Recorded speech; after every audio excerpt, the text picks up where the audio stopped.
everybody, this is Rose of Sharon, and I'm back again with another book review. Well, it's a very short book review. It's more of a brochure or pamphlet than an actual book. I guess you could call this a booklet. This is the stanzas of Dzyan from The Secret Doctrine. You remember my review of the original Dzyan. First edition was actually written in 1888 by Helena Petrovna Blavatsky, and the new edition is current from 2016. And I'm actually going to clarify some things. Of course, it states that it's a relatively short work, compiled along with a great deal of other material in Blavatsky's Secret Doctrine, a text of relative popularity in its era. Her spiritual teachings and debug seances holding quite a bit of sway in polite society at the time. While the stanzas of Dzyan are certifiably not of Tibetan origin and appear to have been based, as much of her teachings were, on then current Atlantean lore, it doesn't detract from the relative subjective possibility of their application in a spiritual sense. Blavatsky herself was largely a fraud. Her seances were contrived, and the magical letters which she claimed to obtain from long-dead spiritual masters were the letters that she herself wrote. But to ignore her contribution to the occult world overlooks two factors which unfortunately have recently overshadowed every work she ever crafted. Yeah, that's actually true. She shaped the then modern occult as much as any other infamous figure within the spiritual realm.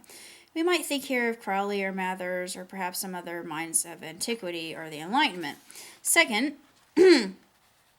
Blavatsky's influence has continued and permanently pushed the occult in a new direction, which became a stand of atheism among those who had fallen away from Judeo-Christian and Islamic paths of the worlds, fusing East and West in Victorian society, which I didn't know. I thought that was really quite fascinating. That was once considered taboo. Indeed, Blavatsky, for all her shortcomings and more obvious fraudulent activities, has had more of an effect of spiritual topics than anyone else in her era, by far. Within the occult, fraud and misattribution is often pointed out both by occultists who happen to dislike a certain path, book, person, or by the secular who use the same evidence that it is all quote-unquote hogwash. I say the same problematic claims Blavatsky made are also the root of far older material, definitively of all the Solomonic grimoires, which shaped the entire Renaissance and even secular endeavors of that age, and probably spanning back far into antiquity, and developing also the books and scripts that many supposedly enlightened minds consider to be the true form of some way or another. This edition of the stanzas of Dzyan have been rendered into modern English, and some antiquated word usage is cleared up. Care has been taken to retain the original meaning. Well, from what I've already covered in Dzyan, is also speaking of how God came out of nothing, and there's a war here that's described between the dog people and their fish people. Actually, they're mermaids, basically, or maybe they're a type of siren, or perhaps, well, I don't think they would be Nereids, because Nereids themselves are, in my estimate or my understanding, they are more hybridized, they're more amphibious. These nymphs, the water nymphs, apparently they warred with these dog-faced people. It doesn't really go into good detail here, but apparently there was an extraterrestrial conflict of some sort, and it's intriguing, really. And yes, it does seem extremely Atlantean in the way that it describes the advent of creation. But there's a multiplicity to it. There's what seems to be a multiverse, multifacetedness to, and it's always 7. 7 seems to be the number that Dzyan really exploits and exposes and focuses upon. And I don't think that's really that revolutionary, because we all know that 7 is the number of God. And if we know anything about numerology, it's a little bit different. And actually, I'm going to do a little quick, because my knowledge is, oops, I can't do this left-handed. It's easier said than done, actually. Yeah, I can do it left-handed.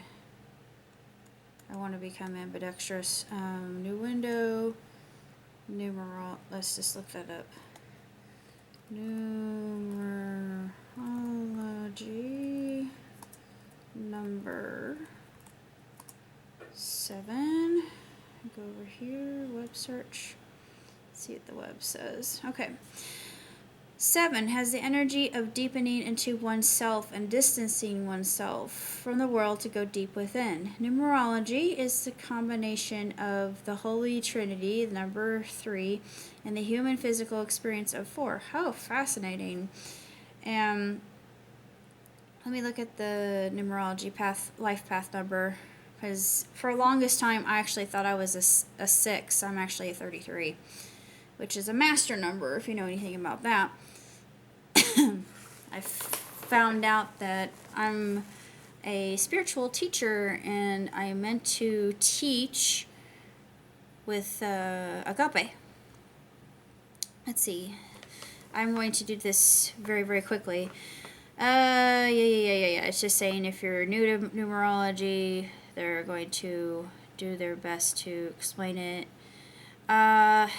Okay, people with this path could have conflict between vanity, which is everyday life, or taking the higher path. Many people with life path 7 have strong intuition. I'm not surprised. Able to receive information from higher levels of consciousness through their dreams or other channels. Let's see, the direction should come from their own spirit and their true self. They should not give responsibility for their lives to others. Intriguing. They're the ones who have the ability to control their own life and destiny. One of the main goals in life with people who have the life path number of 7 is to learn how to calm their mind, and they can do that through digging deep into the self-discovery process. They have a bright mind, and their life is often dedicated to the analysis of the surrounding world. People with the life path 7 need to learn how to trust their own intuition. Yeah, I know about this. It actually reiterates about digging into and calming the mind. 24 thoughts on, this is more important, on the life path. Oh. Yeah, there really isn't anything revolutionary about that, but other than that, I can't really say that much about the book, although it's woefully short. And it's very cryptic, and from my review before about the Dzyan, it's a book of source. It doesn't really have any set origin, although it is stated to have the ability to continue to evolve over a period of time. It's thousands and thousands and thousands of eons old, and it contains both truth and contradiction of truth. So it's pretty much a Schrodinger's cat. I really don't know what else to say about it other than it's intriguing, it's fascinating, and it's one thing that requires a lot of really careful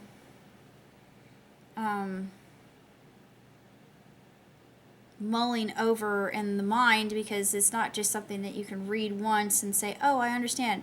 No, I think this would require repeated reading in order to actually comprehend. But it is very fascinating in its regard to the whole creation story. It seems to kind of lean into the Buddhist understanding as well. So it's That's basically all I have to say about this. So until next time, live long, prosper. Ciao, tutti.